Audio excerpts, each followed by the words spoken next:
Сәлем достар, қайырлы күн. Сіздермен бірге Аймен. Бүгін осындай қамыры өте жұмсақ, дрожжсыз дайындалатын пицца дайындаймыз. Міндетті түрде видеоны соңына дейін қарап, менімен бірге болыңыздар. Пиццамыздың қамырына тұз,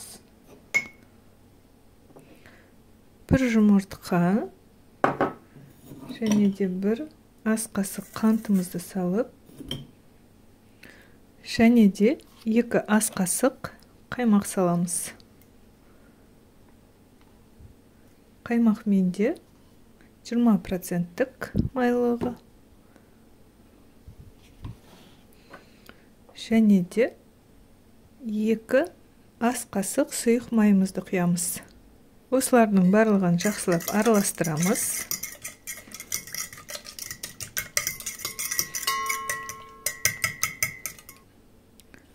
Үстіне сүтімізді құямыз. Жақсылап араластырып, ұнымызға қопсытқышты араластырып жібереміз.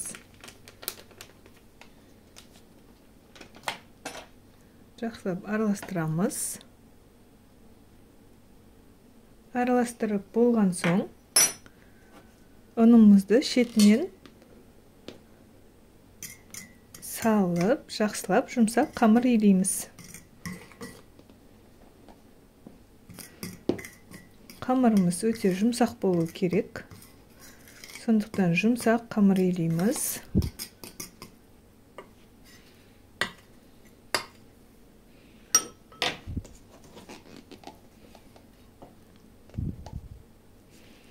Осылай қолмен жақсылап қамыр илеп шығарамын.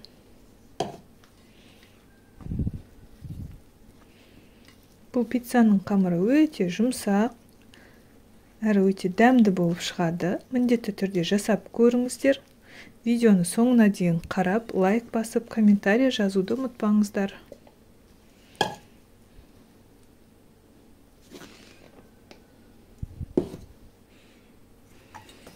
Қамырымыз дайын болып қалды. Бұл ашытқысыз дайындалатын болған соң, өте көп уақыт кетпейді. Мінекей осындай жұмсақ қамыр илеп шығарамыз.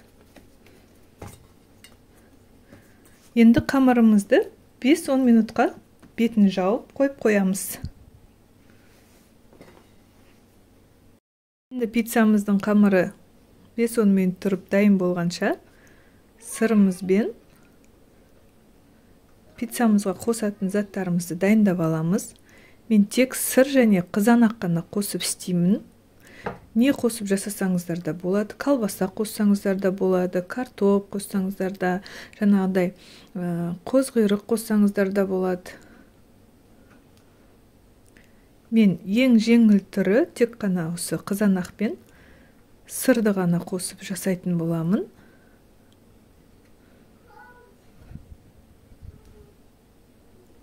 Оның өзі өте керемет дәмді болып шығады.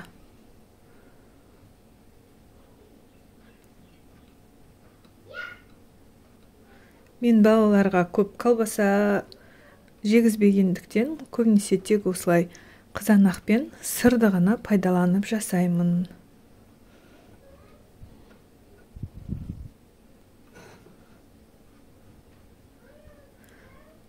Қатты сырды пайдаланған жақсы, сонда осындай тез, әдемі, керемет болып өтеді. Тағы да кішкене өткізіп жіберсейін.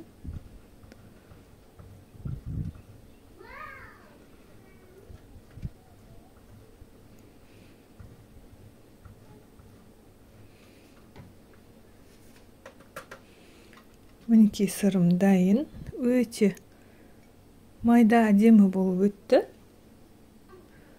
Сыр дайын. Енді қызанақтарымды турап аламын. Осылай қызанақты домалақ-домалақ етіп турайтын боламын. Домалақ, жұқа-жұқа етіп тураймыз.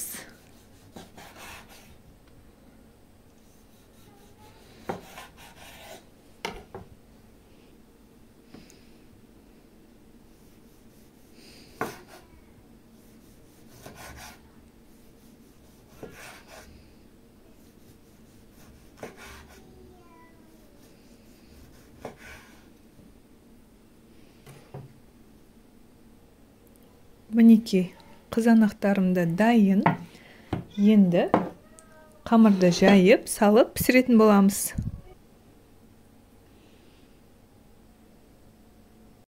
Дайын қамырымызды осылай қолымызды майлап, екіге бөліп аламыз. Бұл қамырдан 2 пицца шығатын болады. Осылай екіге бөліп,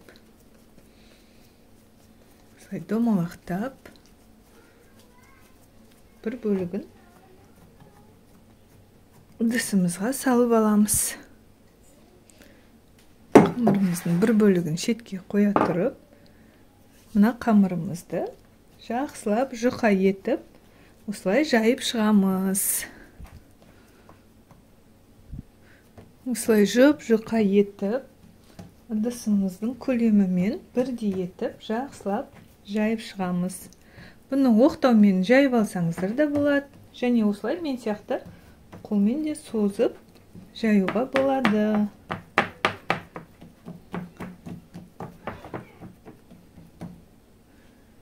Мінекей осылай жақсылап жайып алдым.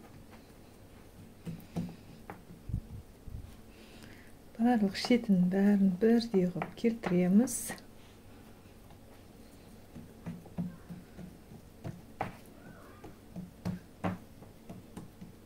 Осылай дайындап жатқан кезде пешімізді алдын ала 180 градусқа қыздырып қоямыз. Қамырым дайын, жайып болдым. Енді осыған өстіп мен томатты осылай жағып шығатын боламын. Мен ешқандай кетчуп, майонез пайдаланбаймын. Кетчуп пен майонез араластырып қолдансаңыздар да болады. Мен осылай томатты пайдаланатын боламын.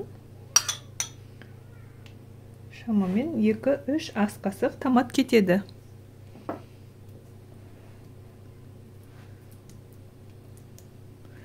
Осылай бір келкі етіп жағып шығамын. Жағып болып, жаңағы кесіп алған қызанақтарымызды өзіміздің қалауымызша қойып шығамыз. Қаласаңыздар жиі, қаласаңыздар осылай арасын алшақ етіп қоюға болады. Мен осылай қоятын боламын. Соңынан бетіне осылай мен сырды сразу салып қоятын боламын.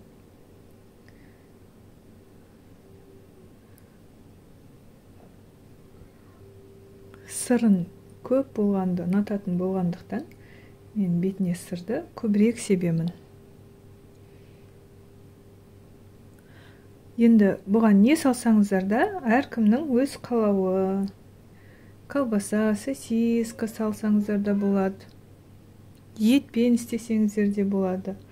Барлығы жараса береді пиццаға. Мінекей, пиццамыз дайын. Енді 180 градусқа 20 минутқа пісіріп аламыз.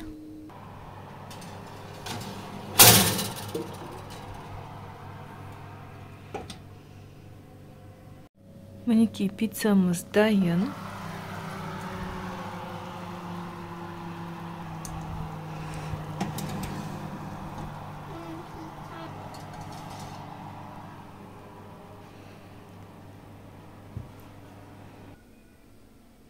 Енді піскен дайын пиццамызды кесіп көрсетемін.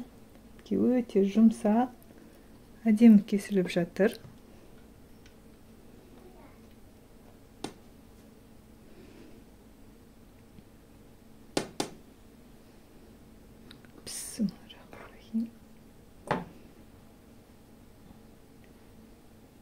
Мінекей, өте жұмсақ қамыры.